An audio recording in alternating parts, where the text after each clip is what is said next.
Hey y'all, it's Charity and I'm here with another sublimation tutorial. I will be doing I guess you would say mommy-daughter set of shirts. So I'm using my Cricut shirt. I have my design up. So I'm gonna go ahead and print. Well, I'm gonna show you how I would go about sizing it.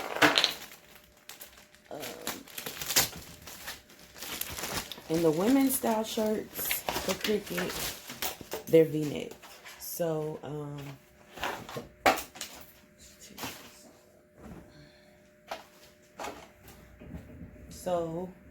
where you would typically, well, depend on your normal area that you work with. I like to do 10 by 10 or widths at typically 11.5, just because when I'm doing vinyl, that's the biggest size that I can print as far as width. So I kind of keep that consistent in sublimation just because it works and it's easy. But I'm going to use an old-fashioned tape measure to kind of come up with what I would like. So this is a size large.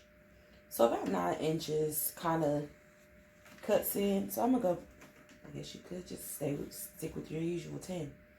I'm going to go 9 just in case. With this kind of V-neck, it could be like, this is where people's boobs go. So you don't want to do too much or too little. So I would say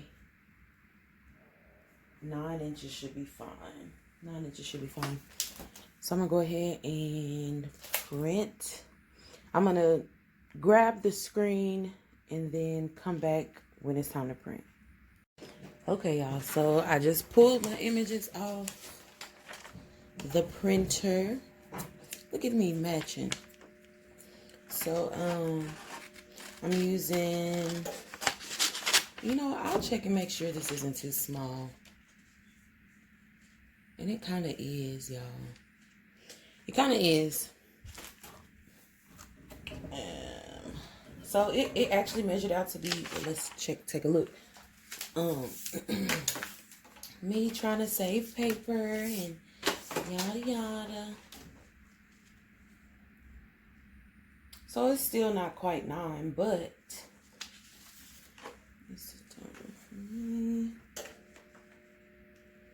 I just think with a white shirt, you kind of are going to want more. I'm going to get a blank piece. One good way to tell is just getting a regular sheet of paper, which is 8.5 by 11.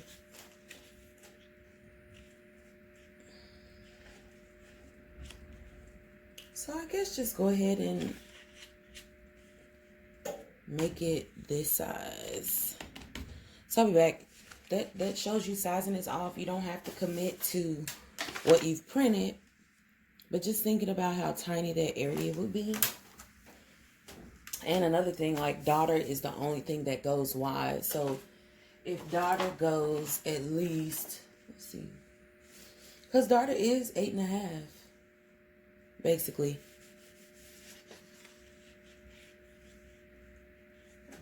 But if we go full 11, that's still a good length. This is the difference in the sizing. So daughter would come to here, basically.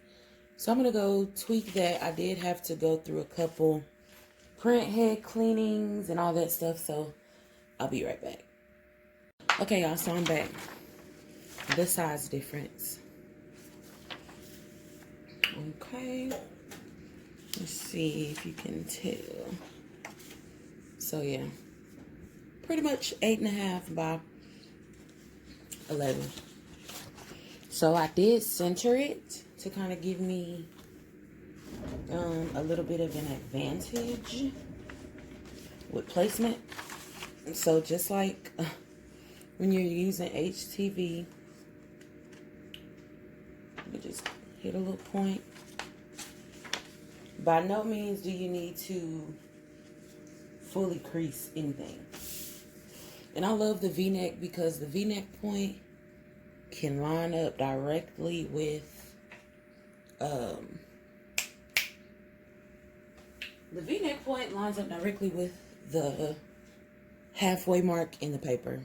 Now, because this is, oh, I guess I really don't have to, but I want to get you guys in the habit of taping down this, just because, you know, this, your position, all of that is nice, but if you have a bigger shirt, or what else? If you have a too big shirt, or you like, or if your heat is not even and you have to actually turn it, you don't want to have to try to start over and do that from a different position. Because when it comes to putting stuff in the right position, this is really the optimal space for that. So taping here is nice, but you should also probably take tape at the bottom.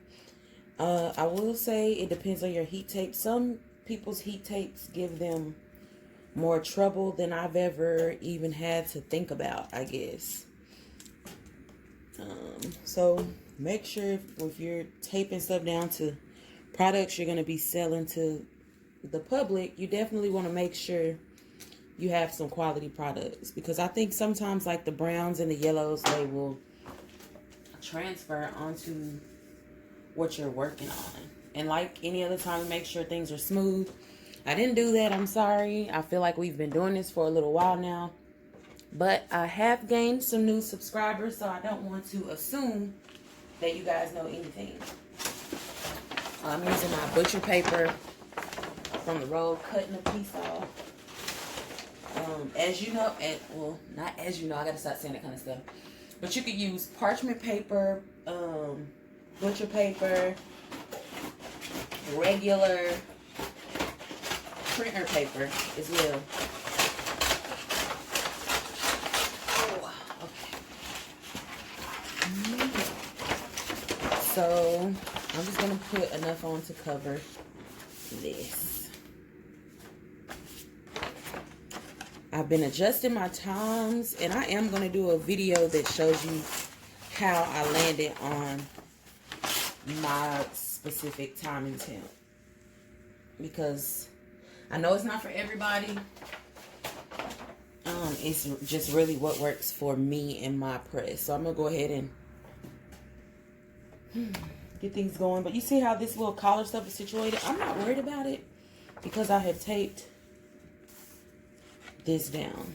So this kind of being wrinkled, not an issue.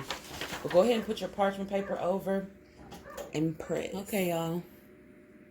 The timer just went off. Let's see.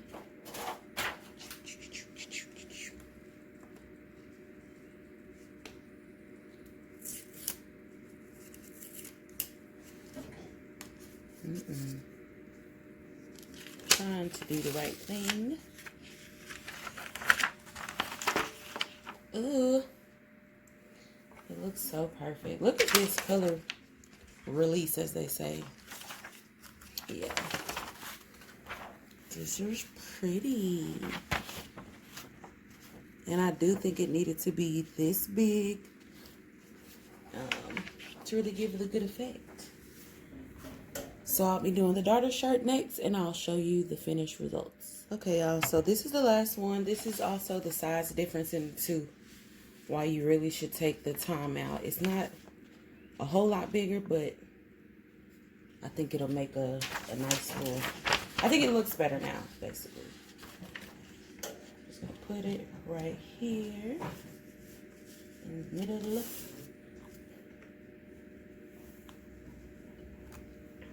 Okay, now we're ready. So I am going to find a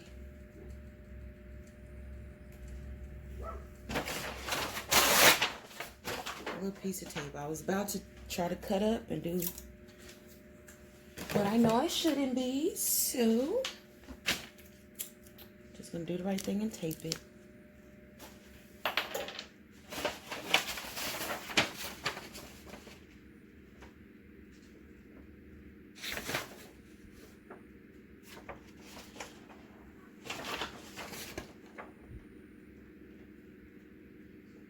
I don't know.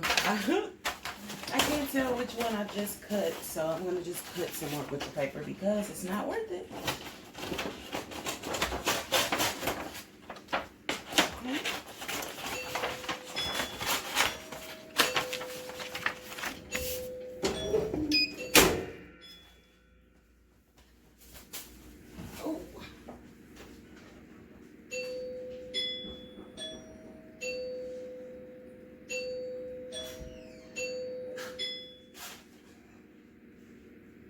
I don't know. Oh, y'all been going this whole time?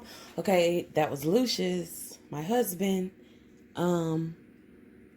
He got the PS5, so it's a good day in the Harris household. I didn't realize you guys were still on, but yeah. I know y'all saw that. Oh, it's the mama for me. It's super hot. Never underestimate. So I'm going to take a picture of the two, and thanks for watching.